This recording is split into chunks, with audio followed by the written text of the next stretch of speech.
किसी गांव में 3 दोस्त रहते थे, रघु, मंगल और भोला।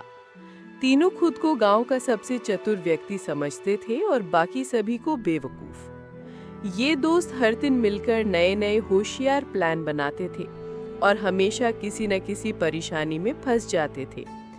एक दिन रघु ने एक पंक्ति पढ़ ली, पत्थर में भी सोना होता है।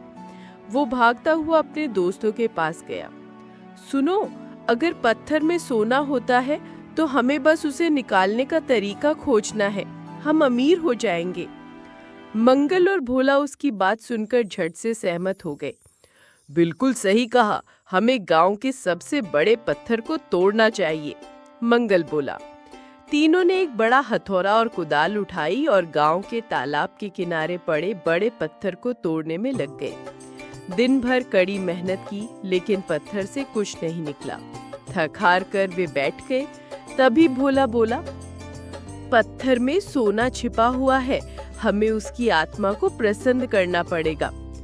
तीनों ने रात भर नाच गाना किया और अगले दिन फिर पत्थर तोड़ने लगे। लेकिन जब हफ्तों बाद भी कुछ न निकला तो गांव वालों ने उन्हें देखकर कहा, अरे मूर्खों, पत्थर में सोना तो होता है, पर मेहनत और समझदारी से खेती बाड़ी करो, वहीं से तुम्हारा सोना निकलेगा। पर तीनों ने उनकी बात अनसुनी कर दी।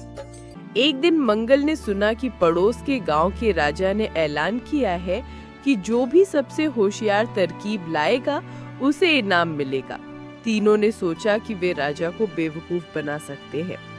मंगल बोला, मैं राजा बनूंगा और तुम दोनों मेरे मंत्री। राजा को हमारी चालाकी देखकर इनाम देना ही पड़ेगा। वे नए कपड़े पहनकर पड़ोस के गांव गए। मंगल ने सिर पर ताजनुमा टोपी पहन ली और दरबार में पहुंचकर ऊंची आवाज में कहा, मैं महान राजा मंगल हूँ, मेरे मंत्री रघु और भोला हैं। हम अपने राज्य के अनुभव साझा करने आए हैं।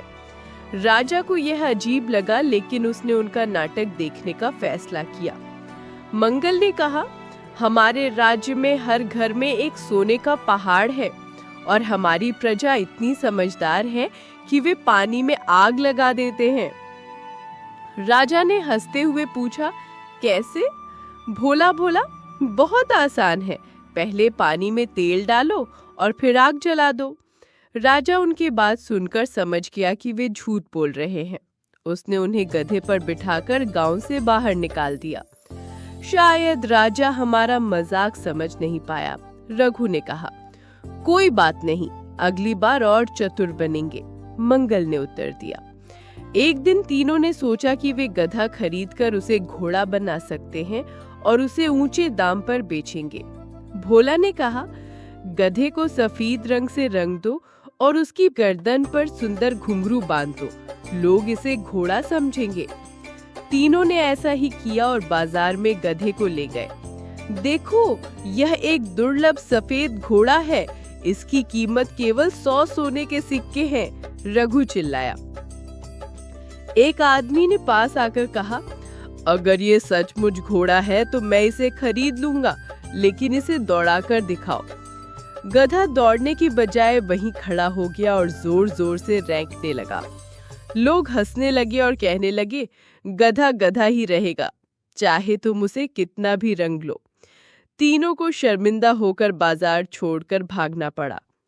तीनों ने तय किया कि अब वे मेहनत करेंगे और किसी मूर्खतापूर्ण काम में नहीं उलझेंगे। लेकिन उनकी मूर्खता इतनी आसानी से उनका पीछा छोड़ने वाली नहीं थी। एक दिन जब वे खेत जोतने का काम कर रहे थे, रघु को एक पुराना घड़ा मिला। घड़े के अंदर कुछ सिक्के और सोने की चेन थी। अरे, हमने तो सोना ढूंढ लिया, देखा, मैं कहता था कि मेहनत से ही सोना निकलता है, रघु चिल्लाया। मंगल ने सिक्के देखे और बोला, नहीं नहीं, ये मेरी समझदारी का नतीजा है। मैंने ही कहा था कि खेत में काम करो और देखो, सोना मिल गया। भोला ने तुरंत बीच में टोकते हुए कहा, तुम दोनों गलत हो, ये मेरी पूजा पाठ और पत्थर की आत्मा को खुश करने का परिणाम है। वो आत्मा अब हमें इनाम दे रही है। तीनों में बहस शुरू हो गई कि किसकी वजह से एक खजाना मिला। तभी गांव के बुजुर्ग आ पहुंचे।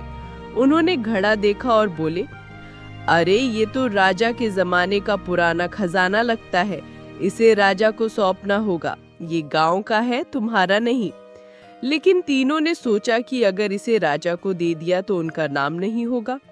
मंगल बोला, चलो इसे गुप्तचुप बाजार में बेच देते हैं, वहां से जो पैसे मिलेंगे उन्हें बराबर बांट लेंगे। तीनों ने खजाना छुपा लिया और उसे बेचने के लिए शहर की ओर चल पड़े। रास्ते में वे बुढ़िया से मिले जो परेशान थी।